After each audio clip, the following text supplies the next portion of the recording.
My paranormal experiences began in 2012 in Jacksonville, Florida. We just moved there. We hadn't been there long. So it all started with we lived in Alabama, and my wife and I wanted to go down to Florida. And at the time, actually, we were engaged. We had just got married. And around the time we got married, we were actually living in Jacksonville, Florida. But a few months prior to this, we'd lived in Alabama. So we planned to move down there. Pretty much wanted to change the scenery. I was trying to work on some music. I had a few friends down there that were going to record some stuff with me, and we were actually working on a band at the time. So it was just kind of the perfect location to get the band going at the time. So we moved down there, and there's a good friend of hers. I'll just refer to her as the roommate, because I never told her about what happened. I wanted to. I didn't know how she would react to it. But yeah, that's one thing that's always stuck with me is I wanted to tell her, but I didn't know how she would take it, or if she would believe me or think I'm crazy, because I actually told a lot of people what happened, and, none of them believed me. They thought I was crazy. So we moved to Jacksonville, Florida in 2012, and I had a job at a restaurant close by. It wasn't far. It was like probably a 30-minute drive, but this was in Jacksonville. It's a pretty big city. We lived in a town right outside of Jacksonville, in the Jacksonville area. It was called Middleburg, and it was like right on the outskirts of the city. At the time we just moved down there, the girl we're living with, she was really nice. And she told us, yeah, y'all can come down here and stay, get on y'all's feet and, get settled in. She knew I was working on some music stuff, and, my wife had her stuff going on. And she just got a job down there too, actually. She was working for Hess at the time, which was like a gas station about 20 minutes up the road. So everything was kind of close together. It wasn't too far spread out or apart. When we moved in there, the lady we moved in with was really nice, super cool, super nice, very easy to be around. She was pretty much the perfect roommate. Nice, she was easy to talk to, easy to live with. So my wife and I were living there, and we just got married right in this time frame. We actually, when we lived down there, we hadn't been there long, maybe a month. And then we traveled back to Alabama and we got married. Then we were down here in Alabama for about 5 days. Then we traveled back to Jacksonville, Florida. And at the time we got married, none of the crazy stuff started happening yet, or none of the paranormal experiences or anything we experienced, none of that had happened yet. At this point, everything was going well. So after we got married, we went back down there. And everything seemed normal for a few weeks. And I know it all started with this weird feeling. She just started her job, and I just transferred to a job down there working at a restaurant. And she worked, it was a late night shift. It was, if I remember correctly, it was like a 10 p.m. to 4 a.m. No, I'm sorry. It was actually a 4 a.m. to 10 a.m. job. So it was like a little early shift. I worked pretty much late hours, anywhere from 1 p.m. to 2 a.m. It just kind of depended on the day. And the weekends I would work really late to about 2 in the morning, because it was a lot busier down there too than it is, especially in the area we're at now. It was always busy there, late hours. So we would work late. It wasn't nothing uncommon for us to work late. So I pull up at our house. It's at about 1 in the morning, and I notice my wife is sitting outside by the front door. And my first thought is, what are you doing, sitting out here at 1 in the morning? And then when I got looking at her, I noticed she was mad.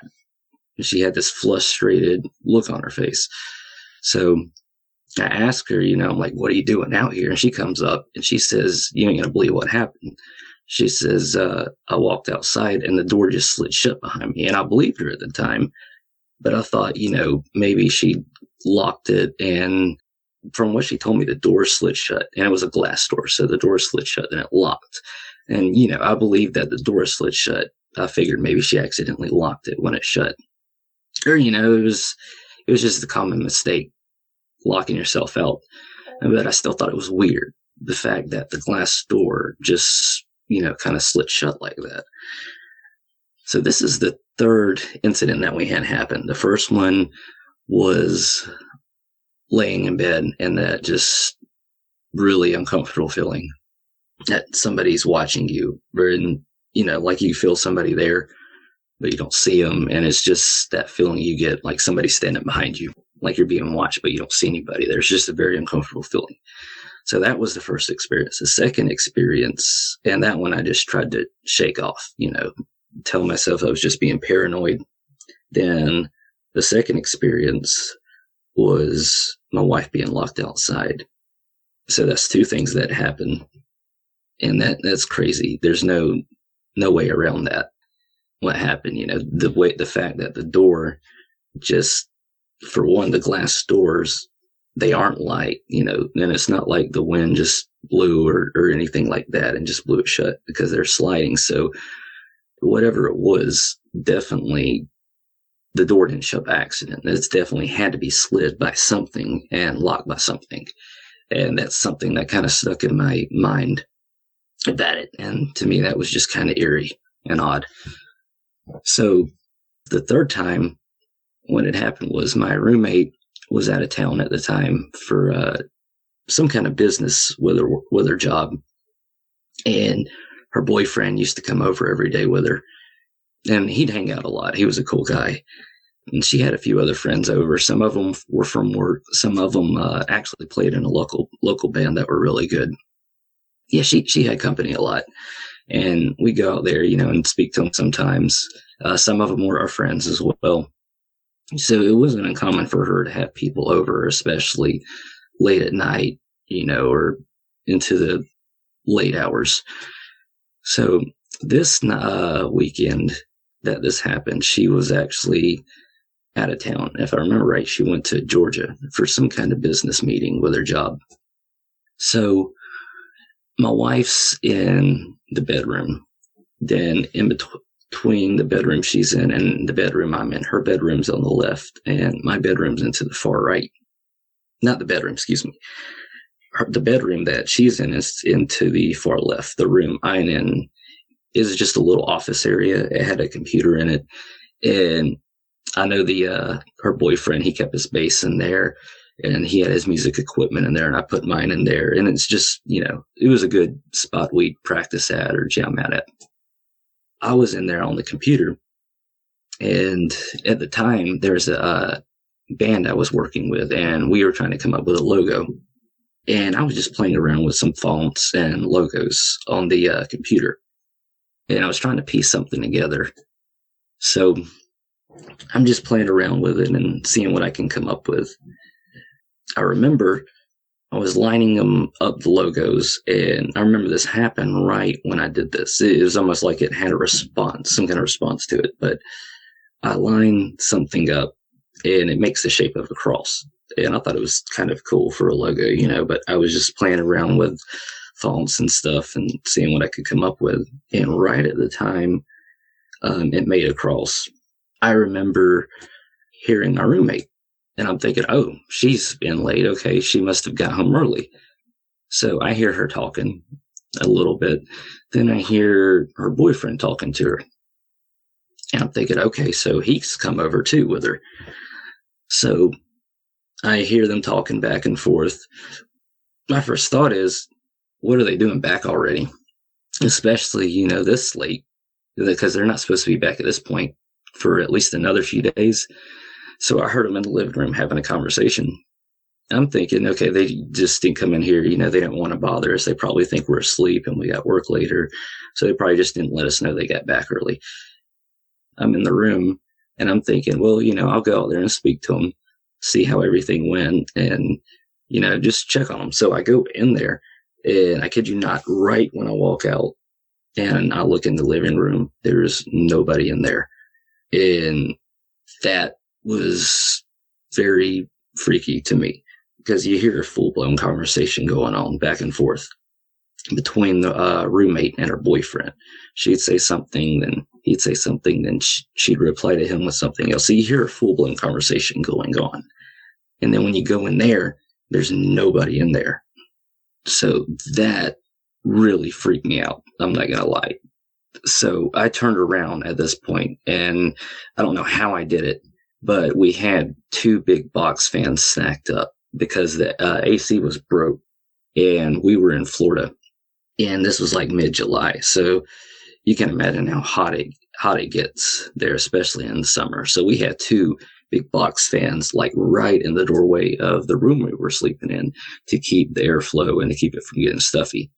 And I don't know how I did this, but when I noticed there was nobody in there, I turned around, and I guess it was just adrenaline, but I jumped over both of the fans, and I don't know how I jumped that high and over those, but somehow I did. And right when I went in there, and I start shaking my wife, I'm like, you got to wake up. Something's going on. And I don't know what is going on, but it's not good. And right at this time, I wake her up. And she looks shocked when I wake her up. And almost kind of relieved, but shocked at the same time. And she's trying to figure out what's going on and why I'm waking her up in a panic. And at the same time I wake her up, she tells me she's actually very relieved I woke her up because she was having a really bad nightmare. And I asked her what it was, and she said it seemed very realistic. And the part that stood out to me, she said it was a guy, and he was screaming. And he was just screaming, and he was covered in fire. And I remember she said it was just like his flesh was pouring off, and it was on fire, and it was melting. And I remember she said he reached his hand out for her and started screaming. And right at that point, she said, I woke her up. And she's like, I'm very glad you woke me up because that dream was terrifying. And at the point I'm waking her up, I'm trying to explain to her what just happened. Oh, I hear a full-blown conversation between our roommate and her boyfriend. I go in there and there's nobody there. So she is like, what is going on? Right around this time, she looks at me, but she slightly looks over my shoulder. And it was just like instant fear at that point. I remember she just froze.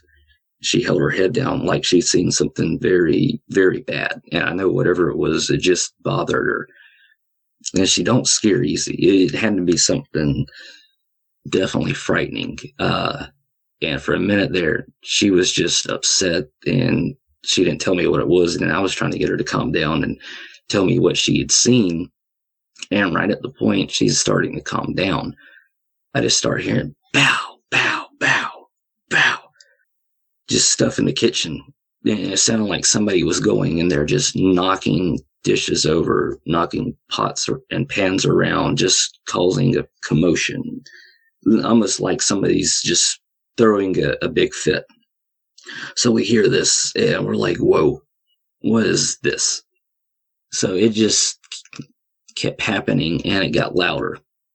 And we're like, something is in there doing this. So at that point, I'm like, what do we do? And I remember she said, get the Bible. And we got the Bible. And I don't remember what passage it was, but we started reading some scripture out of it. And it's the best thing we thought we could do at the time. And right at that time that we were doing that, the noises and commotion and everything just got louder. So we started praying louder. We started reading the scripture louder. And as we got louder, it got louder. And it was almost like it was trying to out voice us or out overpower the sound we were making. Because when we got louder, it got louder. So it was definitely, we were getting a response from it. And it was definitely making it very angry. So right around this time, it was just so much going on at once. It was the loud noises, then the voices, and then my roommate had a dog at the time. It was a German Shepherd, and it started barking. And looking back, there had been a few days before this where the dog would be in the living room and it would just stop. like dead in its tracks. It would stop and it'd start looking at the wall and barking. And I'd look up and there wouldn't be nothing there. And I thought that was really weird. But that did happen a few times. So in the midst of all this going on, the dog was barking at something that obviously the dog did not like, and it did not want it there. So the dog would bark loud, and I remember the commotion and stuff just started going on it. The dog would bark, then you'd hear stuff being slammed around, noise, the dog would bark again, then it was just like back and forth. In the midst of all this, we're in there and we're just, praying and trying to make this stop, but it's not stopping. It's just getting more aggressive as this goes on. And I remember looking at the clock, and it was 3 a.m., and that kind of sent chills up my spine a little bit. But with all this going on, I wanted to, check on the dog. So then the dog started kind of whelping a little bit, like something was trying to hurt it. So I go in there to check on the dog, and there's nothing in there. Nothing. No person, nobody. Then the dog just starts barking again and growling at something. So right at this time, I kid you not, I look up, and this is the one thing that sticks with me, and the reason I remember that this really happened. I kid you not, I looked up, and this was the same thing that my wife saw, but this time I'd seen it. It was a black, thick fog, like the darkest black you can think of, just like really, really black, pitch black. And it was a fog. And it was about, I'd say, between 5 and 6 feet tall. It was hovering. It wasn't like on the ground. It wasn't touching the floor. It was hovering over it. I'd say about maybe 7-8 inches, maybe half a foot. It was hovering over the floor.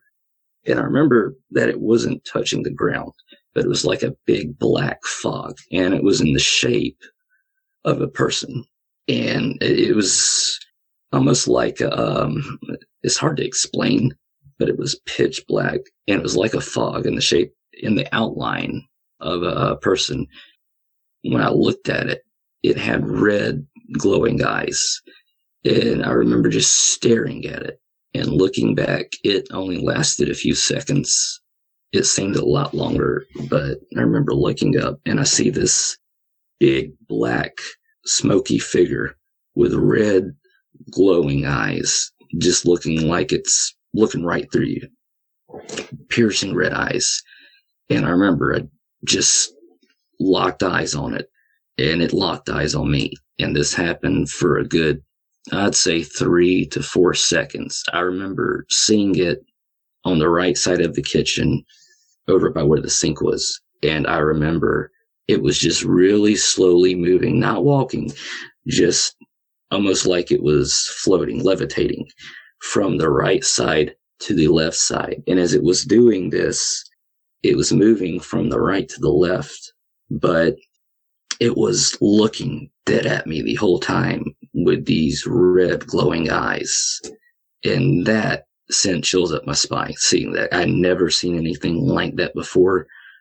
So that definitely took me by surprise and definitely opened my eyes to a lot of stuff. After I saw that, I knew what it was we were dealing with. I didn't know exactly, but it looked like some kind of demonic figure. Definitely nothing good. But we knew what we were dealing with then, and we knew what was causing all the commotion, what was angry, what was making these voices, and it loved to mimic our roommate's voice, and even their her boyfriend's voice, it loved to mimic. So this third incident, it seemed like it was an all-night thing. It went on, and it went on for 2 hours at least. And I know 2 hours doesn't seem that long, but in a situation like this, it seemed like it was all night. I didn't get any sleep. My wife didn't get any sleep. I had to work the next day, and I was actually kind of relieved to get out of the house and go to work, even though I didn't have much sleep, because I could get out of there. It was just, and after that, we knew that was there. We did not want to be there. I ended up going to work, and I told a few coworkers that I'd worked with at the time, and they actually believed me. at this time, I was still having a hard time myself grasping what I saw. And a few times I questioned my sanity, but then after myself, I'm like, wait a minute. My wife saw this too. I've seen this. We both saw it. We both heard it. The dog saw it. So that's, 3 of us that have seen it, that have heard it. And she saw the same thing I saw. So unfortunately, we know this is something going on there. My roommate, we did not explain this to her. We didn't know. We wanted to very, very bad, but we didn't know how she would respond to it. Especially, we were staying with her and we didn't want to cause any issues or drama or anything. And not only that, I didn't want her to think we were making the whole thing up and we were just slap crazy. I wanted very badly to tell her, but we didn't say nothing to her about it because I didn't know how she would take it. So after this, this was just a continuous thing. We tried not to stay home. We tried to stay out a lot. After that, it just seemed like it was little incidences here and there that happened. Sometimes it was in the morning. At first, it was a nightly thing. It only happened at night, and it started around, the earliest I remember starting it, it's like 1 a.m. and 2 a.m. It got very violent, and then the closer it got to 3, the more aggressive it got, and the louder it got, and the more stuff it would do. So this was just a constant thing of things happening, us hearing things, us hearing voices here and there of somebody, and stuff being knocked around. But at night it was the worst, and that was the worst of it, was that night. But it definitely didn't get any better. I know a few days after that, we were eating breakfast, and I had a plate of pancakes. We went to go sit down and eat. And my wife was sitting down. She had her food, and I'm walking through the kitchen right where we saw that thing at. And I have my plate of pancakes, and I kid you not, something knocked this plate out of my hand. Plate smacks the floor and it breaks. There goes the food on the floor. But I felt something knock it out of my hand. And then right after that happened and my plate hits the floor, I hear my roommate's voice. I heard her giggle in my left ear. And I'm like, whoa, what just happened? So this thing was definitely teasing us, messing with us, taunting us. It didn't like us. It definitely didn't want us there. And it was giving us a hard time. So that was just another thing that had happened. It got to where I remember when we pull up in the evening, I would just sit in my truck and I would not want to go in. We would not want to go in. We just look at the house and we would dread going in because we knew what was there. And the feeling of pulling up in that driveway was just it's hard to explain, but you ever get a bad feeling about something, especially like an area or a bad vibe about something, right when we pull up, it was like just an instant wall of something negative there. You could just feel it pulling up there in the pit of your stomach. We did not want to go in. This went on for about, I'd say, 2 weeks. And we wanted to leave at this point, but we really didn't want to because we were where we'd wanted to be. We moved to Florida where we wanted to stay. Everything was going good, except that, of course, but we had good jobs and hours and everything, but we just could not live with that going on. There's no way. We couldn't sleep. We didn't want to be home. We didn't want to eat. It was affecting us at work and everything. But the problem was where we moved from was about a 6-hour drive. So we couldn't just get up and leave. It wasn't really that easy. So we were pretty much stuck there until we had to figure something out. This stuff just continued. And I know one night it started again.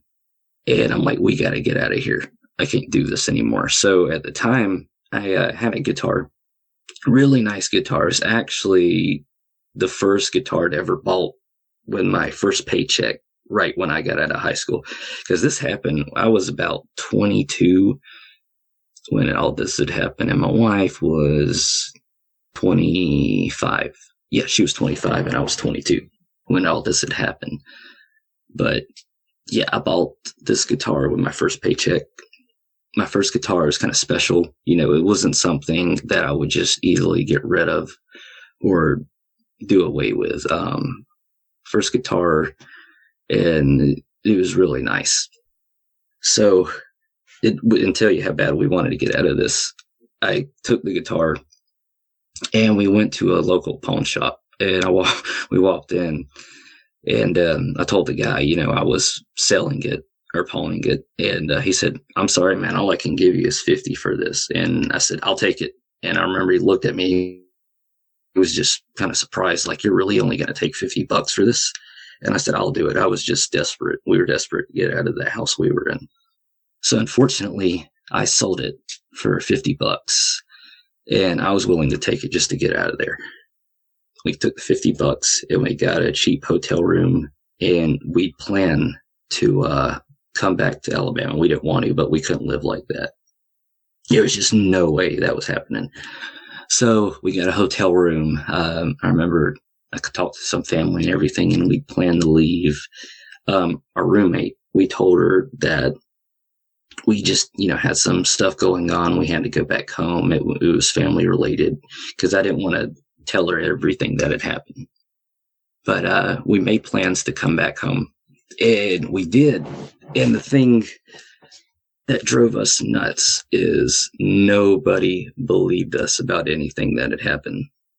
We told friends, and these were friends that we thought would always believe us. They all thought we were talking crazy. The responses we got were, "Oh, what were you smoking? Oh, you must have been drinking something." We're like, "No, we were not doing anything. We were sober, as straight as could be, and we saw this clear as day." And I told him, I said, "I wish we didn't see that, but we did." That definitely, being in that situation, there's no denying it when all of it is going on around you. Because I remember being there, and I wanted to say, "Okay, this ain't real. What's going on? This is just our imagination. It's just us being paranoid." We would try to shake it off, but there's no denying it when it keeps happening over and over, and it just becomes more aggressive over time. And the last thing that sent us over the edge to leave too was we had our room, and thankfully it would not come past our room and mess with us. It would mess with us outside of the room. It would mess with us in the kitchen. It would mess with us in the living room. Any room, it would mess with us except the room we were in. So we at least felt some kind of comfort there for some point, but we knew it wasn't going to last forever, and it wasn't that much comfort. We did feel like there was some small barricade in between us and it, though. I remember at the time, it seems like I got a poster with a cross on it, and I hung it up on the door.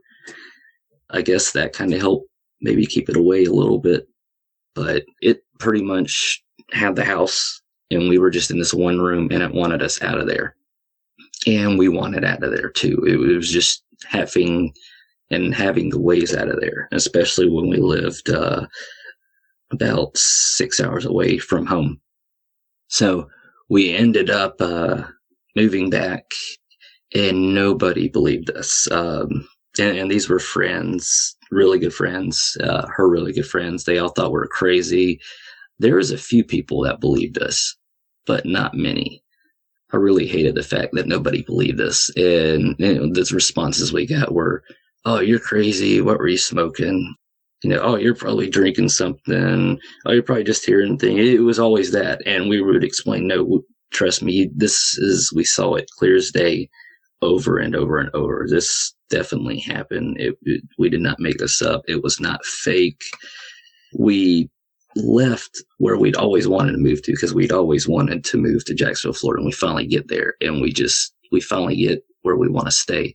And then for us to just up and leave, it had to be something to make it not livable there. We wouldn't just up and leave for no reason, especially where we're at where we wanted to be at. But nobody believed us.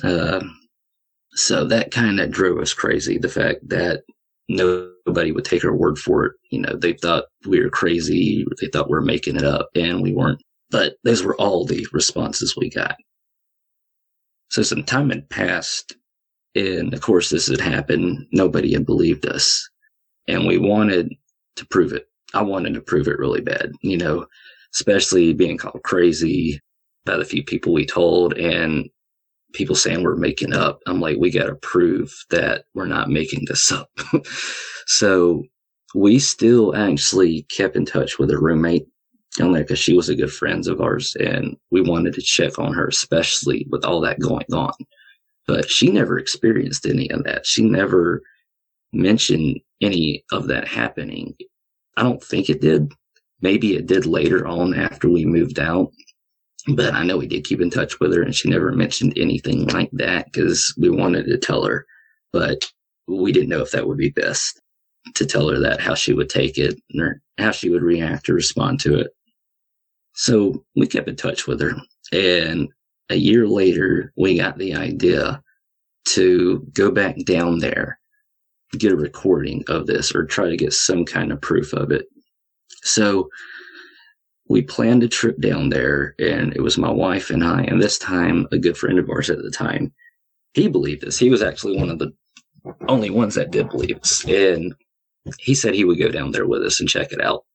We were all nervous about it and freaked out, especially we knew what was there, and this much time had went on, but we wanted to go back and get proof and show the people that didn't believe us and that called us crazy, show them actual proof of this.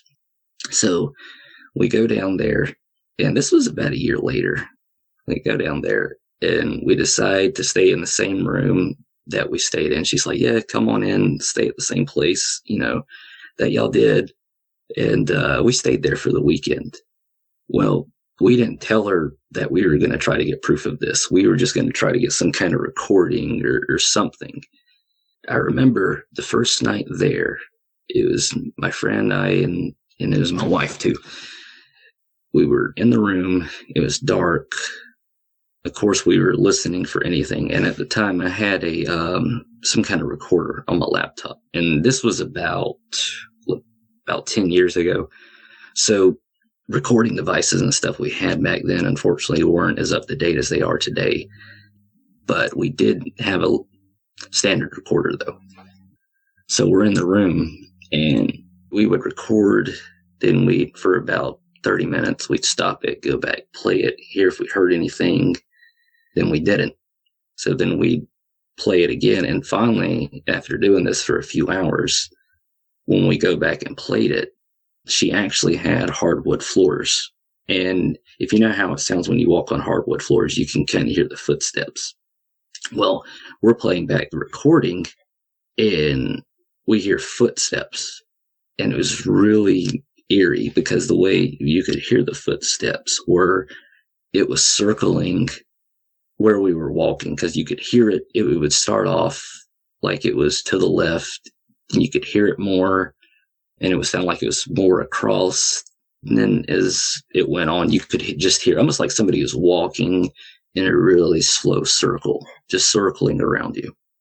So we played that, and we're sitting there, and we're hearing this. I'm like, okay, this is proof a little bit, but it's not much to go on. But at the same time, we were there where all this had happened, and we were scared, but at the same point, we wanted to face it and get proof of it. So we did another recording, and I don't remember what exactly was said, but I know my friend said something, then I had said something, then my wife had said something, and we were, if I remember right, we were trying to get it to make some kind of sound or something like it did before. So we started reading the Bible again, and we didn't hear anything. So we go back and we play the recording, and during the recording, my friend's voice comes in, my wife's voice comes in, my voice comes in, And I kid you not, a fourth voice comes in, and there was only 3 of us there, and did not sound like a voice. It didn't even sound like somebody talking. It was a deep roar, like a really deep, low growl. And it was short, and it lasted maybe 2 seconds, but it was definitely there, and it was freaky. So, give you an idea how it sounded. My friend's talking. I think he was reading something out of the Bible, if I remember right. But I can't remember what it was, but he was reading something. Then my wife's talks, then I talk. We're all talking at the same time. Then right over that, you hear this roar come in, and it overpowers our vocals, and you can hear it very loud. And when we heard that, we're like, what was that? But it was really, really disturbing. And the rest of the night we recorded, and we couldn't wait to get out of there after that.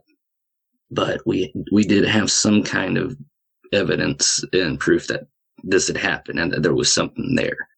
But when playing the recording back, we would hear the footsteps. Didn't we just heard other stuff that was going on? And we were all 3 sitting down trying to, be quiet. That way we could pick up any sound or anything going on. And actually, I don't think my roommate was there either at the time. I think she was probably out again. She went out a lot for business trips and everything. She was rarely out. But yeah, it was just the 3 of us there, and we recorded all night, and we just picked up footsteps, walking around, heavy footsteps, and it would go low, it would go light to heavy. So it sounded like something was walking around. It would get louder, then quieter, and those just went on for a while. Then we got the really loud roar that came in over our vocals. Now, we didn't see the figure that we saw the first time, the black mist. We didn't see that. But what stood out to me about that was the red glowing eyes. That was just, it was like it could see right through your soul. And it was just a presence of evil when looking at it. Definitely not a good feeling. But that situation definitely opened up my eyes to a lot of things. Because used to, I'd heard about, ghost and paranormal stuff. And of course, this was years ago. And I never really seen or experienced anything like that. So, I've heard of it, and I was kind of an open mind to it, but I never experienced anything like that. When this happened, this opened my eyes to a lot of stuff, because I never thought things like this were out there or existed. And for this to happen, it really opened my eyes up. Like, if this is out there, what else is out there? So it definitely was an eye-opener for me. And that's another reason why when I hear the Dogman cases and everything, I really believe what they saw, because nobody believed me when I saw this figure, this demon figure. Nobody believed me. And I remember it just sucks not having anybody really take your word for it, or they think you're making it up, and especially when you're telling the truth. But a lot of these people that do have other encounters, I believe them, definitely, because there's no telling what is out there. And it's definitely an eye-opener. That was all of that incident. Unfortunately, the recording that we had, it was on an old Dell laptop that I had years ago. And this was back, I wish that this was back when they had the cloud storage thing and the backup storage thing, because I would have loved to have a backup of that. Unfortunately, shortly after that, though, we ended up moving again. And the laptop, it was already old, but unfortunately, it just got burnt out, and we didn't have a copy of it. I didn't know my computer was going to burn out like that, or I would have definitely made a copy.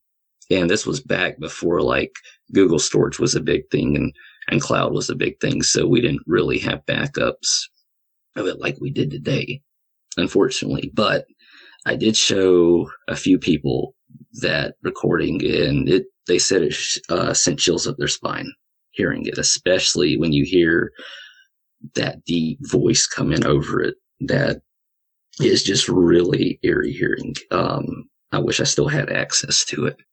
But unfortunately, my old computer messed up, though.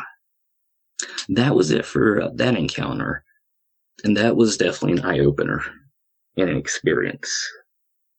The next encounter that we had, it was around the same time, but not really close to that happening. At this time, we actually did live in Alabama. This was in the Millbrook area.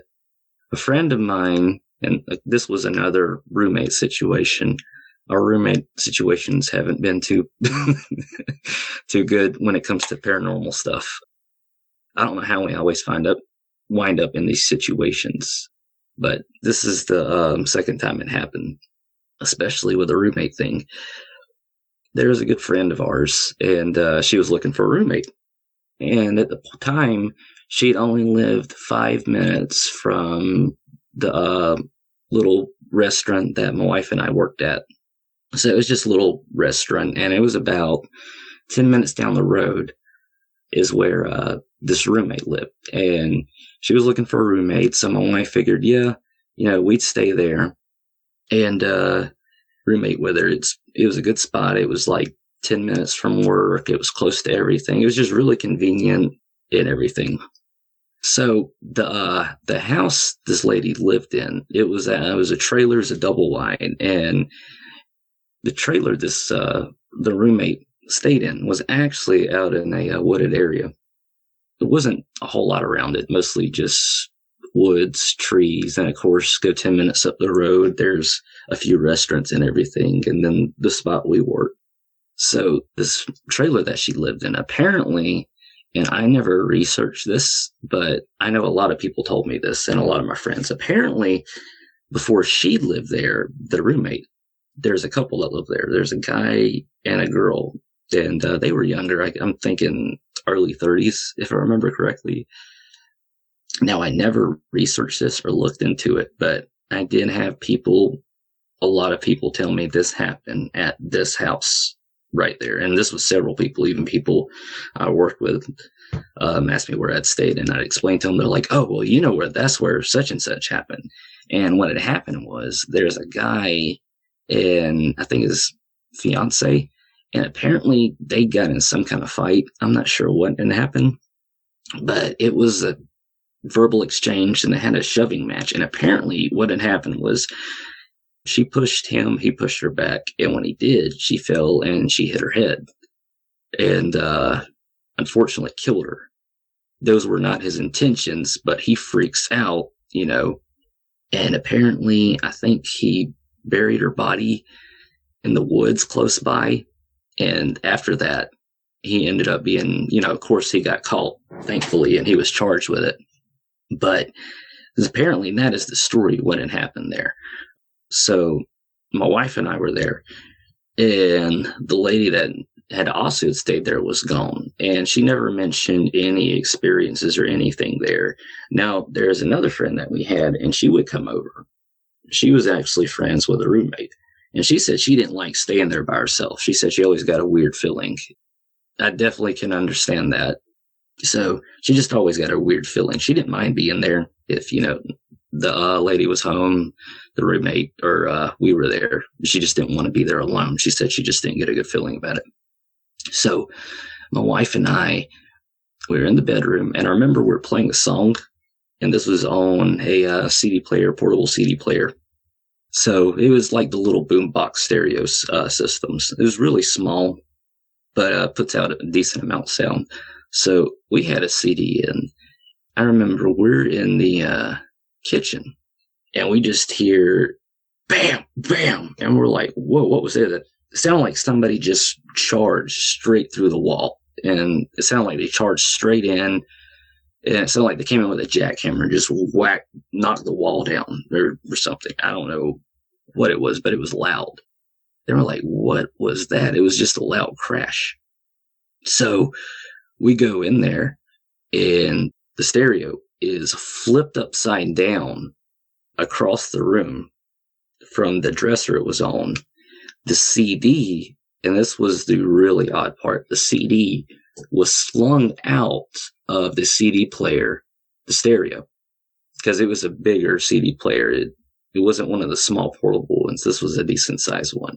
So it flipped upside down, and the disc, when I walked in there, it was still spinning like it had just been slung, because we ran in there immediately after we heard that loud crash. And the CD's spinning, and then it falls. And we look, and the stereo was on the left side of the room. The CD was all the way on the right side of the room. So whatever this was, it was thrown. It didn't just fall and roll. And for one, my thing was, how did the stereo just fall by itself? It ain't just going to fall off the shelf by itself. And the second thing was, it came open and the disc was slung out across the room. Now, what makes it really creepy to me is when we picked the disc up, it had a chunk missing out of it. And I kid you not, it was like imprints from teeth on the CD. There was a whole chunk missing out of the CD, and it looked like bite marks on it. And I don't know what it broke it. I don't know what it was, but that's what it looked like, was bite marks. And for it to be slung across the room like that, and then that chunk be missing out, is really disturbing. And I don't know how else that would even be explained other than paranormal, especially with the supposed history to that place. And what makes it even more ironic is the CD that we were listening to was the song on it was a love song. So I don't know if that angered something and that's what caused it, but that was the only experience we had there. We didn't stay there long after that, especially with the other experiences we had. We were ready to dip out of that situation. But that was it for that one. We did tell our friend about it, and she believed us. And she said she actually doesn't surprise her because she never got a good feeling there. Those were the paranormal experiences that I had. If you've had a paranormal experience and would like to be a guest on the show, please contact us by going to myparax.com. That's myparaex.com. Thanks for listening.